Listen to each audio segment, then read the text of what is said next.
చెప్పండి. Your honour, Rocky అనబడే sir నేను చెప్తాను సార్. సార్ నమస్కారం సార్. మొత్తం 49 మర్డర్లు సార్ నేనే చేశాను సార్. పూర్తి స్పృహతో పూర్తి ఆరోగ్యంతో అన్నీ తెలిసి పకడ్బందీగా ప్లాన్ చేసి నేనే చంపాను సార్. నేనే చేశాను సార్.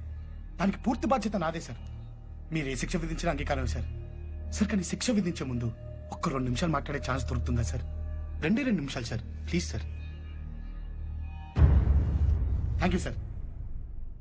సార్ ఒక 50 మందిని చంపేగానే మీడియా, ప్రభుత్వం, ప్రజలు అదేదో పెద్ద అనుభవం పడ్డ టల్లకల్లం అయిపోయారే. మన జన్మలకు కారణమై మన రక్తాలు పంచుకొని మన జీవితంలో సగభాగాలైన ఆడవాళ్ల మీద ఎన్ని ఎన్ని ఎన్ని ఎన్ని ఎన్ని ఎన్ని దారుణాలు సార్. నీచాతి నీచంగా క్రూరాతి క్రూరంగా జరుగుతున్నాయి. ఒక్కడైనా సార్ పట్టించుకున్నాడా? ప్రశ్నించాడా? నిలదీశాడా? పోనీ ఆపే ప్రయత్నమైనా చేశాడా? అసలు ఏం జరుగుతుంది మన దేశంలో? మన అమ్మలు, మన అక్కలు, మన చెల్లెళ్ళు, మన కూతుళ్ళు బయటికి వెళ్తే తిరిగి వచ్చేంత వరకు ఎందుకు సార్ భయంగా ఉంటున్నావు? బిక్కుబిక్కుమంటూ ఎందుకుంటున్నావు? అరే వాళ్ళెవరో అడవుల్లోకి బాంబులు మధ్య లేదా ఎడారుల్లోకి వెళ్ళిపోతున్నారా? అరే మనలాంటి మనుషుల మధ్యకే కదా సార్ వెళ్ళేది. ఆడది బయటికి వస్తే చాలు సార్, సందుల్లోను, రోడ్లలోను, బస్ స్టాపుల్లోను, బస్సుల్లోను, రెస్టారెంట్లోను, ఆఫీసుల్లోను, పోస్ట్ ఆఫీసుల్లోను, పార్కుల్లోను, కాలేజీల్లోను ఎక్కడ పడితే అక్కడ సార్ కామంతో చూస్తున్న కొన్ని వేల కళ్ళ మధ్యలో నడవాలి సార్ మన స్త్రీ.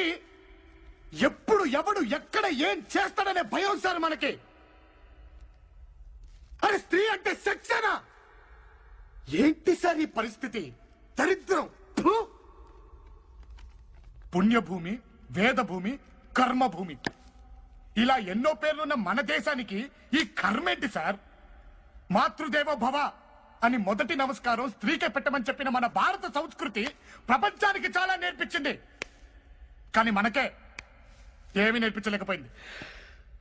ఇదే దేశంలో రావణాసురుడు అనే ఒక సెక్షువల్ పర్వర్ట్ ని సీతమ్మ తల్లిని ఎత్తుకెళ్లాడని కోతులతో కలిసి వాడి సామ్రాజ్యాన్ని సర్వనాశనం చేసిన రాముణ్ణి చూసి మనమే నేర్చుకోవాలి సార్.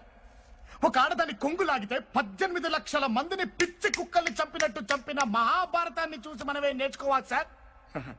నేర్చుకున్నాం సార్. ఆడవాళ్ళని ఎత్తుకెళ్ళిపోవటం, చీరలు లాగటం. Great country sir. Salute to my country and my culture. Salute sir.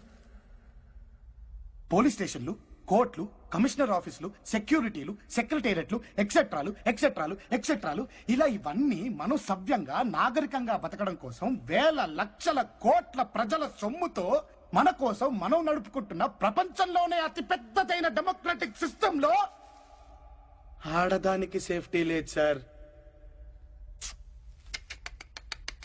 మారాలి సార్. ఈ పద్ధతి మారాలి సార్.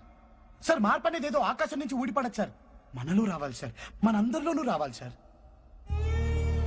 మన అమ్మలు మనల్ని భద్రంగా కడుపులో దాచుకుని కాపాడి కని పెంచినందుకు కనీస కృతజ్ఞతగా మన చుట్టూ ఉండే ఈ ఆడవాళ్ళని గుండెల్లో పెట్టుకుని కాపాడుకోవాలి సార్.